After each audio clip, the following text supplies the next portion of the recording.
Okay, Jeff, thanks for sitting down and having a discussion today. Glad to be here. Wanted to start at the very beginning. What piqued your interest in real estate? You've obviously a successful real estate developer today, you're world known, but what was the first thing when you were younger that made you think real estate was an industry for you? Well, I grew up with it in a way.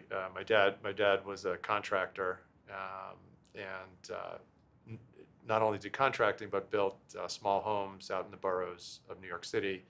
And for many years, I wound up working summer jobs, Christmas breaks, construction, and learned the business or learned to like the business. And I remember thinking when I was doing that, you were always able to see the Manhattan skyline, and thinking that one day I'd like to do something bigger in the city. And when I had the opportunity, I went to University of Michigan undergrad, and I met Steve Ross at one of the conferences there, and he had just given some money to the school to set up a chair, and a professor that I knew, the head of the real estate department, introduced me to Steven, and we wound up sitting in the back of a room together. And he was really primarily an affordable housing developer at the time, and he was telling me about some of the things he had going on. I thought it was very exciting. He was building in Manhattan, and I wound up with a summer job, summer internship, and I guess they say the rest is history. That was 35 years ago. So tell me about the first time you transitioned from watching real estate get developed to when you were the primary developer. What was your first deal and what did you learn from it? Well, I had an interesting start to my career because my summer intern was 1989, and then I was half in, half out while I went to business school, which was between 90 and 92.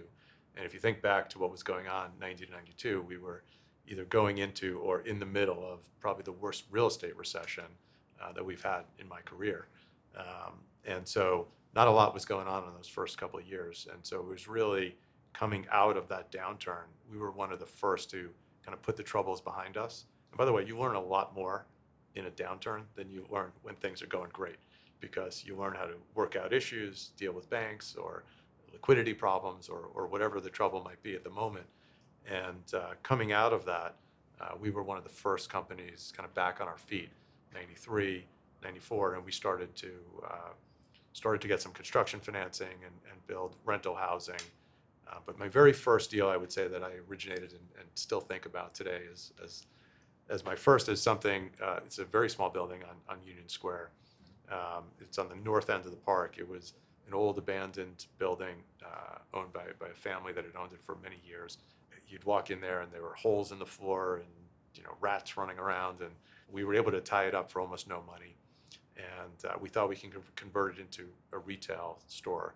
And so we signed a deal with no money down, essentially, in a long-term ground lease. And we wound up leasing the whole building to Barnes & Noble. And we renovated the building for them, and they moved in, and they're still our tenant 30 plus years later. So I drive by there often and think about it, but it was small, but it was meaningful. Oh, that's a great story to still have the same tenant 30 years later. Yeah. In your career progression here, how do you start changing from retail to affordable housing and get into the office sector? What did that evolution look like? So, I mean, the background of the company is really in affordable housing. Steven was a tax attorney by training, and he was doing tax syndications when he got started. And I think one or two of those deals didn't go so well, and he had to step in and become a developer and learn the development business. And affordable housing is really been integrated into the DNA of our company, is incorporated into almost everything that we do. Here at Hudson Yards, as big as this is, and it's high profile and luxury condos, we're also adding 1,100 units of affordable housing to the city. And I think we've made a good business out of it, but it's also critically important in the sense that the cities in which we operate, and if you want to do development at this scale, the cities have to work. They have to be economically feasible. People have to have a place to live. And there's many problems in cities, whether it's education or police or security, but affordable housing is one that we could actually make a difference. And so I think it's a responsibility that we have as a real estate developer to provide affordable housing, to add to the affordable housing stock. It's also a good counter as you deal with politics these days. When we are building these large mixed-use developments with luxury condos to have a counter to that when you're asking elected officials for zoning relief or zoning change, that they know that you're not just building one type of product. And so we still do that, but we obviously expanded from there. We went into market rate housing. We went into office buildings and hotels, retail. But really, we've always found our calling card where things are super complicated and large. Why? Because we had the expertise. We always brought in really skilled talent to help us understand the next evolution. And we were always able to access capital. And so if we were to take on these larger developments, we would eliminate much of our competition because they were so large and complicated. And so that's ultimately we started to focus on these large-scale urban mixed-use developments.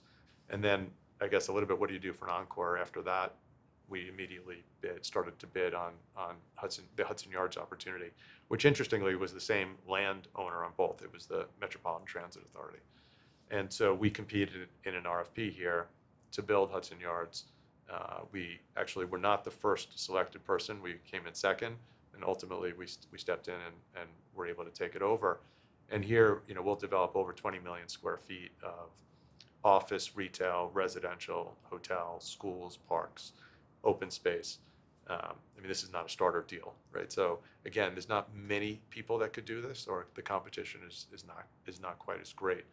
And then we opened offices throughout the United States. So we opened LA, San Francisco, Boston, DC, Chicago, Austin, Texas, West Palm Beach, Miami, and London. And so today, when I started, we had about 80 employees, and today we have about 4,000 throughout the United States and London. And really the key differentiator, I would say, of Related is we are really an operating business. We actually have a funds management platform, which we can talk about, but at our core, we're operators. And so everything that touches the real estate, we do in-house. So whether it's acquisition, finance, design, construction, sales, marketing, leasing, and ongoing property management, we do in-house. And each one of those satellite offices has that execution capability. And I think that's really important because there's never really been a truly successful model, or very few, of the nationwide developer.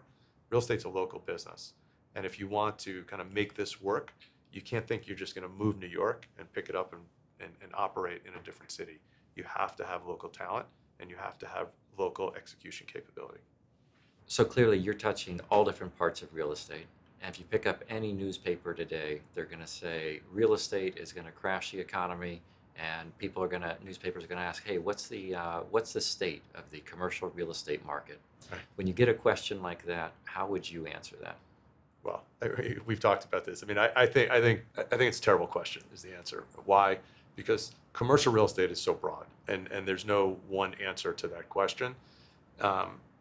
Commercial real estate, I know what they're asking. They want to know what my view is on the office market, but that's not really what commercial real estate is just about, right? So if you think about the whole industry, the fundamentals of the commercial real estate market are actually very strong, right? So you think about apartments, hotels, retail, industrial, data centers, new office buildings. Those at the fundamental real estate level, those are all performing at record highs, right? Top line rents and NOI before debt service, which we'll come to, all performing extremely well. So how do you think about that though geographically too? Because you just gave me 4 or 5 different. This is where this question gets bad. So interestingly, I would say there are a couple of sub-markets in the country that have not kept pace. San Francisco probably being top of the list, but even in San Francisco, we're flat to down just a small amount. That's not really, across those asset classes, that is not it's not a fundamental real estate problem. You have a geographic problem there, yes, in San Francisco, which I would call a political problem. There's 2 main problems in the real estate market today. One is old office buildings, and I think there's going to be, real winners and losers, and debt's going to become equity, and people are going to get wiped out on their equity, and whether that filters through the CMBS market and bondholders are hurt, all that is going to happen, and there's going to need to be readjustment. And ultimately, it's a supply-demand issue. People don't want those old buildings, and I actually don't think that prices come down, it resets, and they fill back up. I think this is a fundamental problem, and ultimately these buildings are going to have to be torn down, or in some cases maybe converted. I don't think that they long-term have a life as office. So that, I think, is one huge problem, which is going to pervade the real estate market for a while. And the second problem, you know all too well, is the capital markets problem, right? Mm-hmm. Which goes across many industries, but in particular to the real estate industry, given how much capital we consume, right? We are very dependent upon debt, and so, you know, the cost of debt is killing the industry, certainly relative to cap rates and values that were existing beforehand. So there needs to be a reset of values. Also, capital is not generally as available. So when I think about our business, I would say in the real estate space, we're really in three businesses, right? So what are our businesses? We have a very large stabilized portfolio of all those things that we just talked about: apartments, hotel, new office buildings, fortunately not any old office buildings. In that segment of the business, again, at the fundamental level, we're doing great. We're having our best years ever. And fortunately, as you know, going into this, the majority of our debt was fixed. I would say about 3/4 fixed. So even with 25% floating, with the rising revenues, our cash flow after debt service right now is up. Now, when I say it's fixed, as you know, all fixed stops at some point, right? Whether it's a debt maturity, it's a swap that expires, or whatever however you did it, unwind. So we can sustain this for a period of time. We can't sustain these rates long term, right? And I think that's true across the industry. Where people have a particular issue at the capital markets are those that had too much leverage, or just had, unfortunately, too many maturities coming in the worst of times. Those are the two fundamental issues in our first bucket. Our third bucket, and I'll come back to the middle, we run a funds management business. So here we're on the opposite side of the first problem, right? In the funds management business, we do two things. We have opportunistic equity that we invest, and we have private credit business. So private credit is better than it's ever been, because all the reasons why we said it's a problem in the first business, right? So we act as a lender to third parties. We don't lend to ourselves, and we find ourselves taking less risk, lower proceeds at 2 times the rate from 2 years ago. So, you know, for us, you know, when you can make those type of mid-teen returns in the lending space, it's you know, you really question why you're doing equity.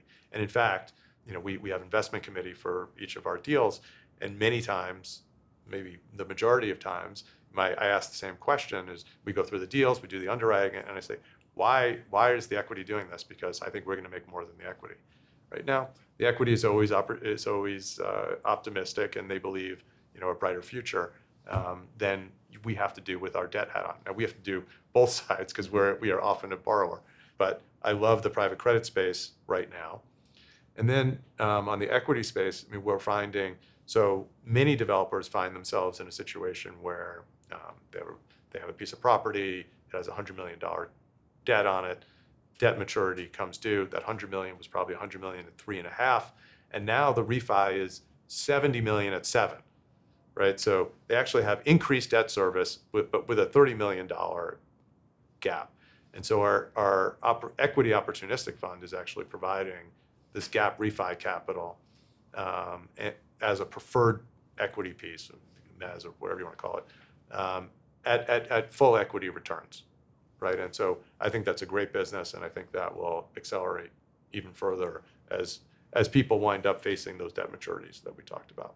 And then the third part of our business is probably the part that kind of struggles the most in this portion of the cycle, which is our new development business. Because so I would say 24 starts versus 23 or 22 will probably be down 50+%, because it's almost impossible to get things to underwrite to where you would want current returns to be, given where interest rates are.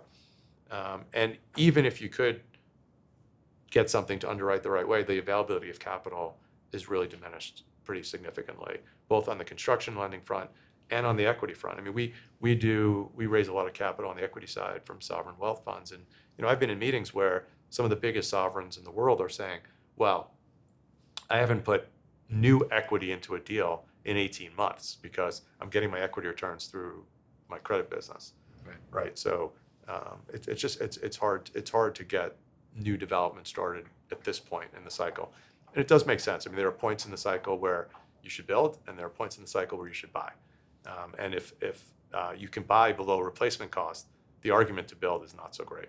And that's why our funds business is very countercyclical to our development business, and it works well hand in hand. And on the funds management business, I mean, we when we started that business early on, I mean, I'd always said, the world doesn't need another opportunity fund. There's a lot of good ones out there, with a lot of smart people, and we started it in the financial crisis of 08, 09, and really out of the what we saw as an opportunity to take advantage of failed construction loans, half-built buildings. And there we realized we needed capital fast, and we could utilize all the real estate talent that we had in our development business, which wasn't that busy at the moment, because again, we were at a low point in the cycle, and use it to create value on the funds management side. And so our funds business is different than many of the bigger ones out there in the sense that we are really micro investors. We look for very specific deals that need execution capability, whereas Blackstone or KKR or TPG or any of the big ones, they really make macro bets. They say, I love industrial, and they're going to buy everything in the space at market and bet that rents are going to grow, in excess. So it's just a different business. I mean, it's hard for us to do what we do at huge scale because it's very hands-on and time intensive. But it's our niche, and we do okay at it. So let's do a deeper dive in a couple of things here. You had mentioned construction starts are down, but you'd also mentioned the need for more affordable housing. When you're looking at those two tensions, how are you guys dealing with that right now, and how's the city dealing with that? I mean, I think housing, as I mentioned, is one of the biggest problems that we have across this country. In particular here in New York, we've got a housing crisis. We have a shortage of all forms of housing, affordable housing and market rate housing. And, interesting, a lot of the advocates push back against market rate housing and say we should only build affordable. But at the end of the day, you need to add supply, right? Because the market rate housing just works with supply and demand. So if you don't add supply and demand is increasing, the rents go up, right? I mean, it's basic fundamentals. Right. But, many of the people out there that are pushing for affordable housing just want to build affordable housing. But the market rate housing often subsidizes the affordable. So I think you need both. I think you always need both. Unfortunately, here in New York, we had, in the past, have had many incentive programs to incentivize the production of new housing. And those programs have expired. And we haven't been able to get the political will together to renew those incentive programs. So we have one program, it's called 421A, which is a tax abatement program, incentive program. If you build what's called 80/20s, it's apartment buildings that have 80% market rate and 20% affordable units. And that program expired. Since that program expired, new housing construction starts in New York City is down 85%, 85% in a time when we have more demand than we've ever had. So, the elected officials need to get on board with kind of renewing this type of program. So when I was getting my haircut 2 weeks ago, my barber was talking to me about the obsolescence of office buildings. At that point, this story has kind of jumped the shark. But in your seat, you get probably a chance to talk to more CEOs who are thinking about office space than almost anyone else. And given the quality of this office, the office space in Hudson Yards, you would have a unique view. As you're discussing office space needs with companies and they're thinking 5, 10, 15 years in the future, what are some of the themes that you're seeing? Right. So again, that's a generic statement about the office market, and I think you really have to dig into it and break it into its parts. We have seen huge demand for new modern office space, as opposed to the demand for these Class B buildings, which really there's none. And so here at Hudson Yards, we've built about 8-9 million square feet of new office buildings. We're essentially 100% leased. We are achieving record high rents. We did more leasing in the last 12 months than any other time in our history at absolute record rents. So why is that? When you could lease the same space 2 blocks away in an old building at probably half the rent you're paying. So why are people coming to these buildings? Interestingly, we have a couple of new developments that we're trying to put together right now, new construction office. And I knew that if we went to our investors and said, hey, we want to go build some new office buildings, when the mantra out there is, oh, there's too much office or that industry's dead, that they'd look at us like we had two heads. So we actually put together a white paper that really put together facts and data about three things across multiple cities in the United States. One was occupancy of these new modern office towers. And every city, and I'm not talking about A buildings and B buildings, I mean new. Because people like to call everything an A building. Every landlord only owns A buildings. Some of those, what they call A, are 50 years old. They might be really well taken care of, but they're not new and they are different. Whether it comes to sustainability or the glass or the size of the floor plates or the way the columns are configured or the HVAC systems, those are all different and things that are not really convertible from these old buildings.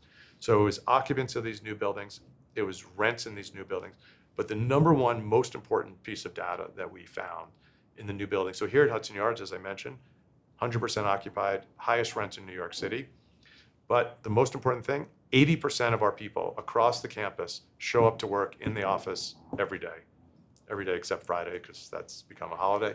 But in general, they're basically we're over 80% on almost every day of the week. That compares to the rest of New York City, which is between 55 and 60%.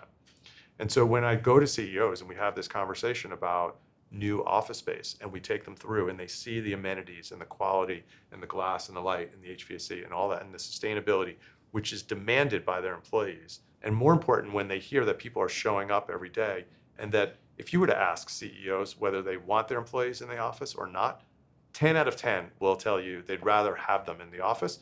10 out of 10 won't demand that their employees come to the office because they're afraid of some type of revolution in their ranks. But if they had something like office that attracted employees back as opposed to a hammer to force them back, then it's not about the rent. It's really about talent attraction and retention. And the amount of money people will spend for talent attraction and retention relative to rent is much, much greater. That's been the convincing argument for CEOs. And it's really why we believe there's excess returns to be made in new construction, new office. And mainly because there's no addition to supply coming because people just throw it out, right, with the whole category of office buildings. So let's deconstruct what you're saying here, and that is if you CEOs or businesses should think of office space as part of their attraction and retention, their talent management programs, but from your position, then you're going to have to look at an office building not just as an office building, you're going to have to look at it as an entire ecosystem or community, which Correct. Arguably Hudson Yards is the poster child for how do you take an office space and add a hotel to it and add restaurants. When did you go from real estate developer to entrepreneur trying to think of other kind of, I'm going to call it vertical integration of real estate? Well, there's two things. I mean, there's vertical integration, which we do a lot of, which we can come back to. But it's really, I think what you're asking about is when did it become important to bring these buildings to life past the physical bricks and mortar that we used to just build?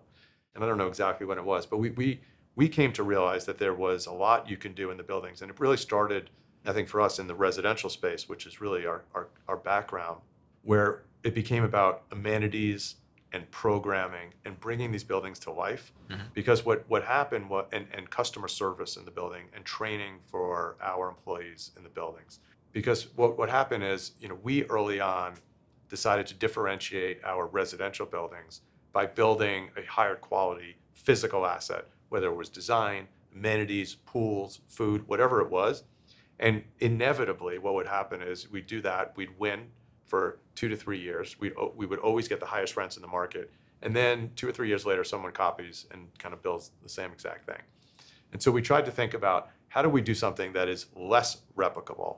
And it really became about what's happening in the buildings. What is our staff doing? How does our staff communicate to our residents? When you walk in, at night and the doorman doesn't give you a glaring look, but he says, "Oh, welcome back, Mr. Henry. What can I do for you today?" Or, when you get off the elevator and the porter might be vacuuming, turns the vacuum off, and lets you peacefully walk to your unit. These are types of customer service cues that you might learn in a Four Seasons training.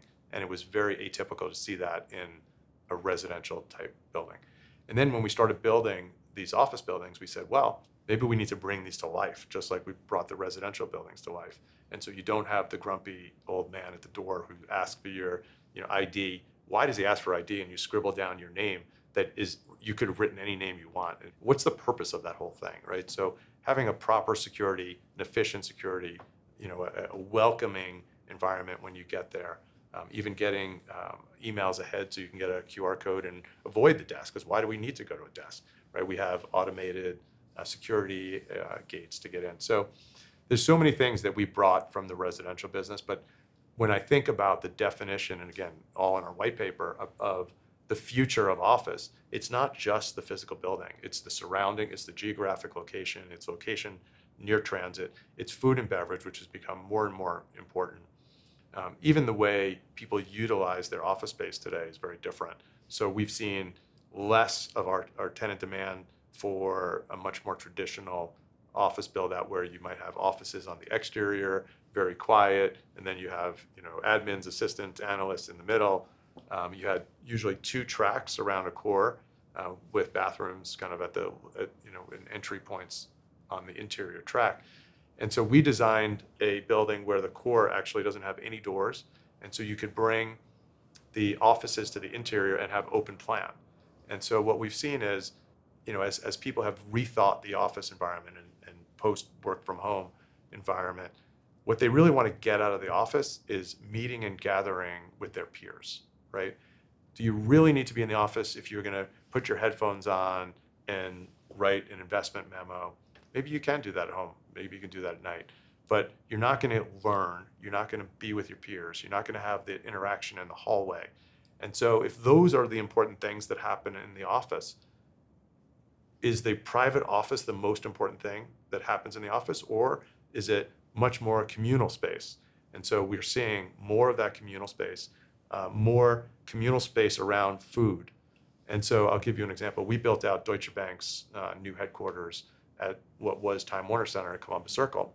And they took one of the huge floors that were Time Warner's boardroom and studio space and converted that into an enormous cafeteria and many, many tables, right? That was supposed to be essentially for the cafeteria.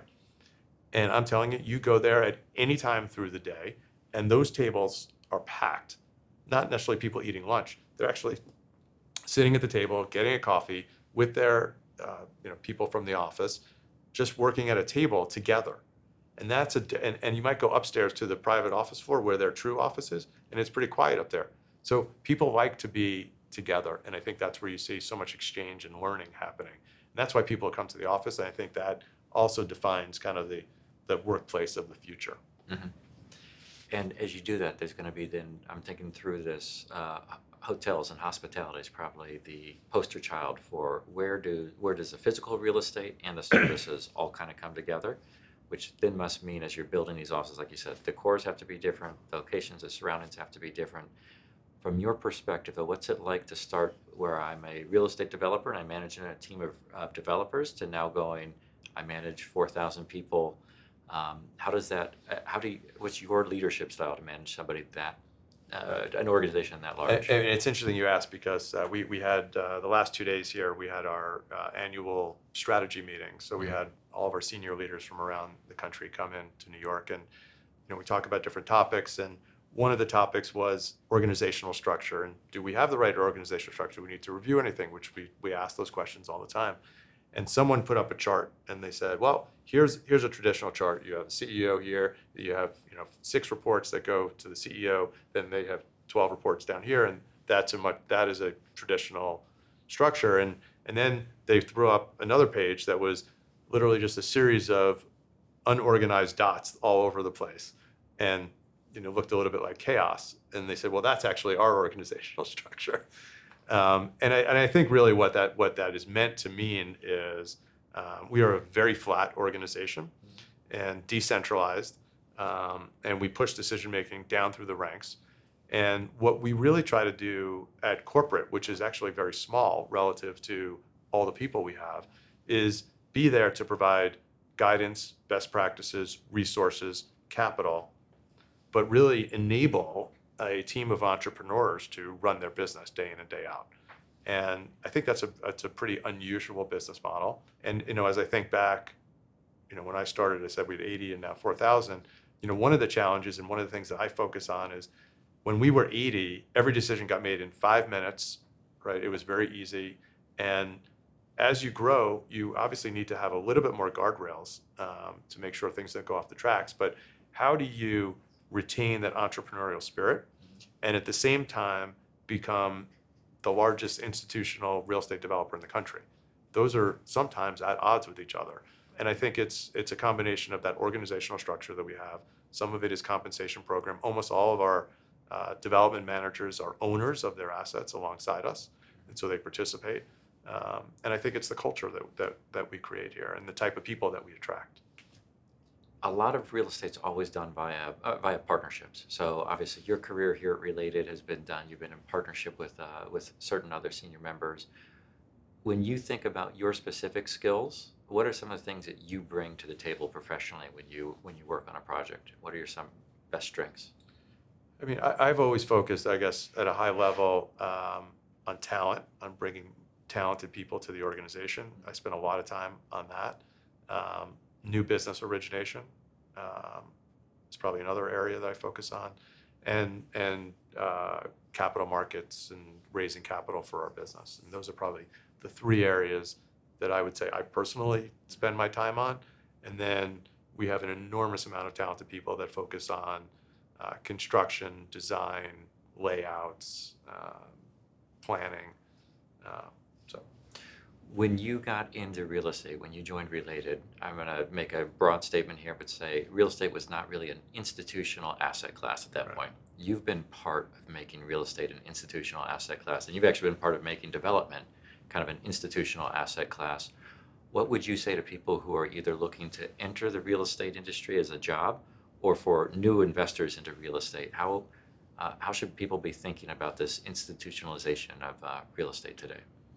I mean, I think that's 100% true. And I think over the years, it has become more institutionalized. That has actually probably driven cap rates down the most, that along with declining interest rates, which we had for the last 20 years. I would say today, I mean, you're really not going to have that decline in cap rates, right, creating value as it becomes more institutionalized. But the trade for that is you have a much more liquid market. We have publicly traded REITs, we have opportunity funds, we have sovereign wealth funds, we have domestic pension funds that buy real estate. None of those people were invested in real estate when we started. In fact, the very first opportunity fund started in 92, 93, coming out of the financial crisis when the RTC was created, and they started selling assets. And suddenly pools of capital were created to buy assets from failed institutions.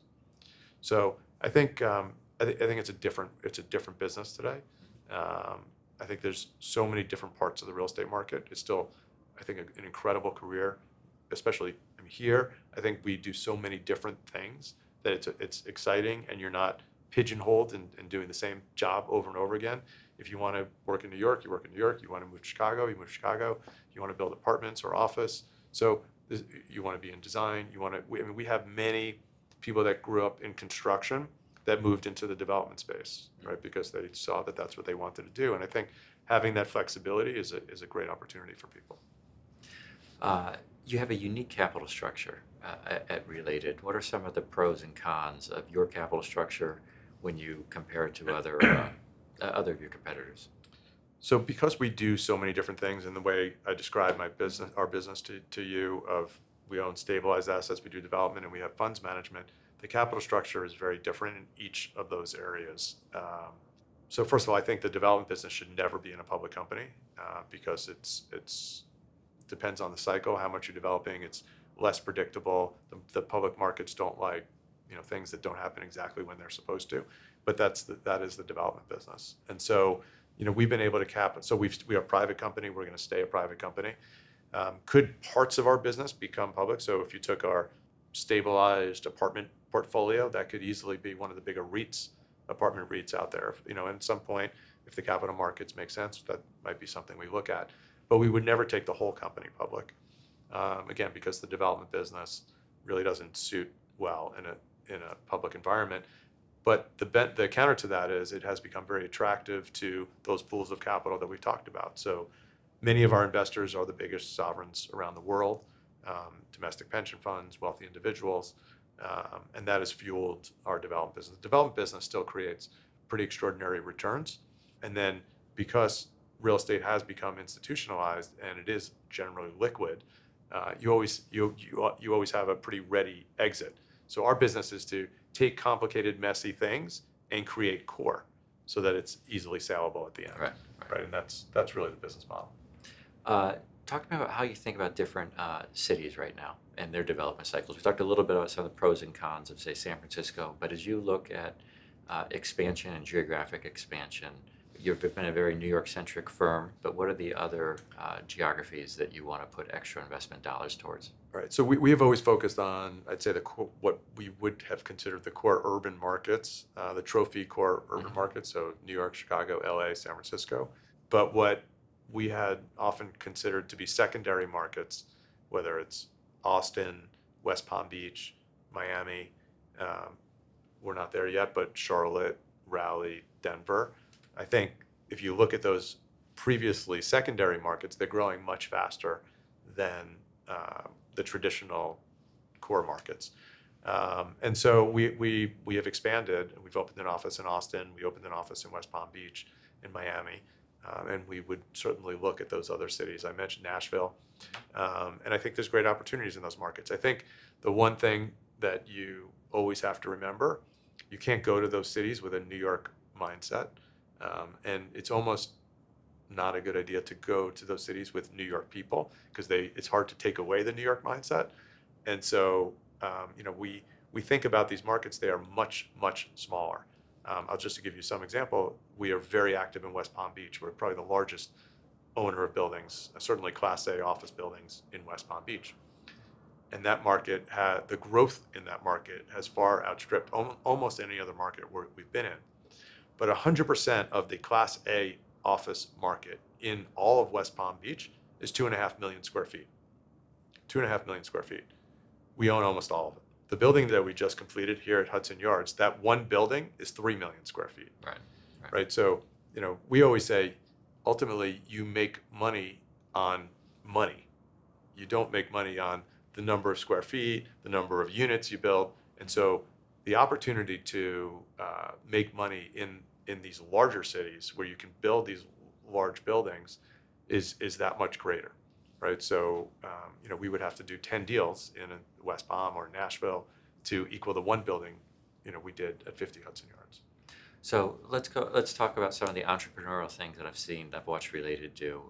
As you've been building buildings, you've gotten into some construction materials businesses, and you've expanded into other businesses. What was where do those ideas spring up from? Right. What makes you think that so that's you where could do that? Glad you brought that back because you mentioned vertical integration. Yes. And so, one of the things that we have always said here is we want to control our destiny. Because we were building so much, we had to really make sure we knew kind of how to manage the risks of the construction process. And so in-house, I think we built some of the most sophisticated construction teams in-house. And ultimately, I watched other developers do things like they go into a deal and they say, well, I have a fixed price contract. And they think that ultimately they've taken the risk off the table because they push that risk onto someone else. But we've come to learn, they call this a GMP, a guaranteed maximum price, except we call that a guaranteed minimum price, right? Because as soon as there's an overrun, the contractor is nowhere to be found or has an excuse for something. And so we realized early on that the more we took in-house, we'd say we take more risk in order to manage risk, right? And so some of the vertical integration we've done when we started Hudson Yards, we knew that all this glass on these buildings, we were going to buy so much at the same time that either there was going to be a worldwide shortage or the cost of this glass was going to increase exponentially. And so we decided to build our own factory to service our needs initially. And so we built a factory in rural Pennsylvania. Today we have 400 employees there, fully automated robotic factory. And not only did we do all the work for ourselves and continue to do that, but we do third-party work, including the largest glass curtain wall contract ever that we're doing for JP Morgan's headquarters on Park Avenue right now. So it really came out of a real estate need Mhm. that we saw an opportunity, and we've turned it into a real business. We're doing the same thing again. Right now, we're just about to open a factory right outside of Buffalo. Siemens had a turbine plant there, and they moved that business back to Germany. And they had about 500 employees there that they were about to they did lay off. And the state was very concerned, and it was a depressed area in a city called Olean. And so Siemens was really forced to sell it to someone that would rehire many of those people. And so we wound up buying that factory at a real discount to the amount that they spent to build it. And now we are opening a steel fabrication plant. And so Okay. that steel plant, once again, will provide the fabricated steel for our real estate business. We'll provide fabricated steel to third parties, whether it's infrastructure, roads, or bridges. And it will also provide fabricated steel to the offshore wind industry.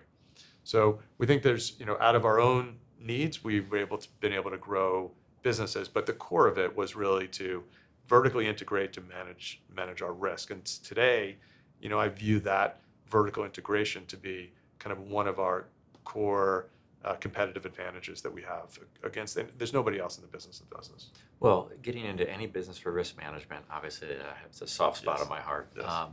Another question, though, is how did you get into the business? You're in the energy business.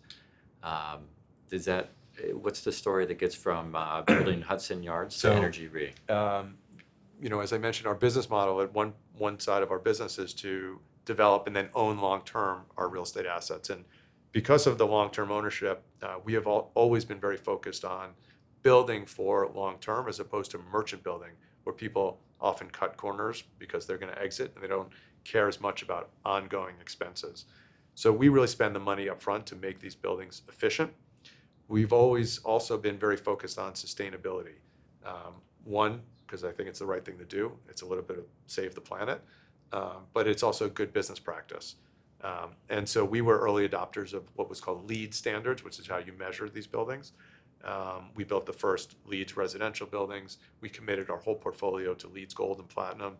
Here at Hudson Yards, we built the first what's called LEED ND, which is a neighborhood development designation. But LEED's standards were always about reducing energy consumption in the building, making the buildings more efficient so you use less energy. And that was, I guess, all fine. We also did energy procurement across our portfolio in-house. So we had built a pretty good energy team in-house. That was all fine until New York City passed a law called Local Law 97, which for the very first time was essentially going to tax buildings for excess carbon emission. Now, I maybe foolishly so thought that our LEEDs, Gold, and Platinum buildings were going to pass with flying colors this new regulation. And so we took some of these Hudson Yards buildings and studied them and quickly realized that reducing energy consumption doesn't necessarily reduce carbon emission because all these buildings use energy. We use less energy maybe, but we use energy.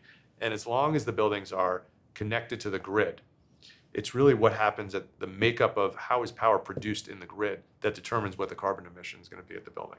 And so if you look at the grid in New York City today, that grid is 80 to 90% powered by fossil fuels and a very 10 to 20% powered by renewables. And so when they passed that and we realized that we were suddenly going to have these penalties at the building, I said, okay.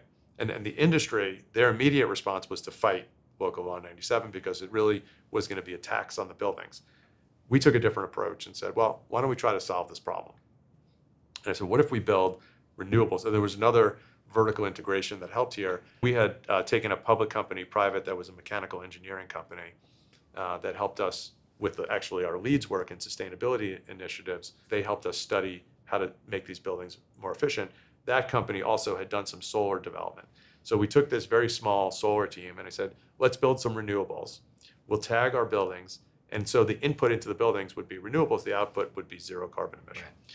So that was the origin of it. And then we quickly realized that renewables take a lot of land and they wanted the power to come from in New York City. And so we thought maybe we'd build on Staten Island where land is a little bit more plentiful and cheap, but there really wasn't enough land. And then we realized if we had this problem, everyone's got the problem and there's an opportunity here. So we went to the state and said, let us build upstate where there's lots of land, and we'll tag our buildings and provide these renewables. And they said, no, we want to clean up New York City. So we went back and said, well, what if we build upstate and build transmission and bring the power in? They said, that's a good idea. They issued an RFP. We competed and we won. And what we won is now a project called Clean Path, which will be the largest renewable energy project ever built in the United States, over $12 billion, 25 plus half wind, half solar, utility scale developments upstate New York, and a 200-mile transmission line. This one project will provide 16% of the total power for New York City when it's complete. They picked 2 lines, so that's over 30% power from 2 new lines being created. And then there's now all these offshore wind projects that are going to happen. We won one of them. Our one project will provide 8%. So you can imagine a world in 2030, 31 where our grid, which is now 80% powered by fossil fuels, will become 80+% powered by renewables. And just to go back to the beginning of the story, when the input into these buildings is renewable, the output is zero carbon emission. And so that is a very indirect way of solving the real estate problem, but that's how it started. We ultimately won that project. We spun it out of Related. We formed a new company called Energy Re. We hired a completely separate management team. We now have about 100 people in that business. We have 90 projects in 17 states, including Clean Path, including bringing Iowa wind into Chicago on a 300-mile transmission line. And actually this week we just announced that we completed a $1.2 billion capital raise for the Topco level, which will be new investors and new capital come into that business that will provide kind of the capital we need to grow and to expand all these development projects that we have. So really incredible story and something I'm passionate about, and something that also really allows us to, there's a lot of overlap in the skill sets between what we do in the real estate business and what we do in the renewables business. And so once again, I think that we had a competitive advantage in construction, infrastructure development, government relations, public-private partnerships. These are all very consistent and overlapping themes from the real estate business. And so we took our energy team, and that was the original group of employees in the renewable energy business. Right. So it's very exciting, and actually closing this capital raise, just 2 years after we started the business is very rewarding. That's it's interesting. So in some ways, if I'm going to summarize your entrepreneurial plan, it's when you hit problems in your core business of building real estate, you don't just accept the problem. You go, what if we could actually do this better? What if we could change it? We do try to do that, yes. Yes. And you have the size and the scale to be able to do that. Okay, so last question is, can you lay out the vision for where we're sitting right now, Hudson Yards, for the next 5 to 10 years? When somebody comes to Hudson Yards 10 years from now and forgets that it's new, what are they going to see and experience? So everything you see here is what we would call phase 1 of Hudson Yards. We invested about $15 billion of capital in about 12 million square feet of buildings, office, retail, residential, hotel, plaza. But we have a phase 2, which is the west side of 11th Avenue. And so there, everything we did here was built over rail tracks. That's why this land was available. If you looked out the window, you'd see the open rail tracks for phase 2. And so as we think about how do we start phase 2 in this very difficult fundraising and capital markets environment, we had to find something that could actually pay for the cost of doing this. And so just coincidentally, New York State is issuing 3 gaming licenses. There's an RFP process going on right now. And so we thought long and hard, does it make sense for us to compete for one of these licenses? And could we do that in a way that was additive to Hudson Yards and didn't detract from the high quality design and everything that we've created here? And so we went around and met with operators throughout North America that operate gaming resorts and said, who could do this at the absolute highest level? And who could do it in a way where the culture or the employees were kind of similar to ours? And ultimately we met Wynn from Las Vegas, and we thought that they could do that, and they do operate at the highest level. And so today, Related together with Wynn Resorts is competing for one of 3 gaming licenses. And if we're successful, which I hope and I think we will be, that'll kick off the development of the Western Rail Yards, which will be another $12 billion investment in New York City.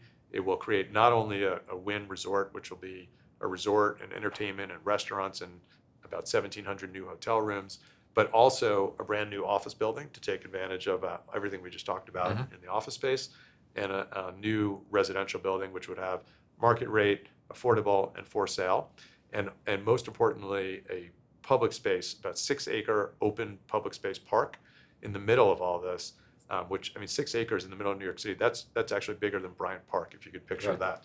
And so, and unlike the eastern half, the first phase, which is very hardscaped plaza, this would be grass and landscaped and playgrounds and dog walks and all sorts of things that we think would be very additive to what we have here.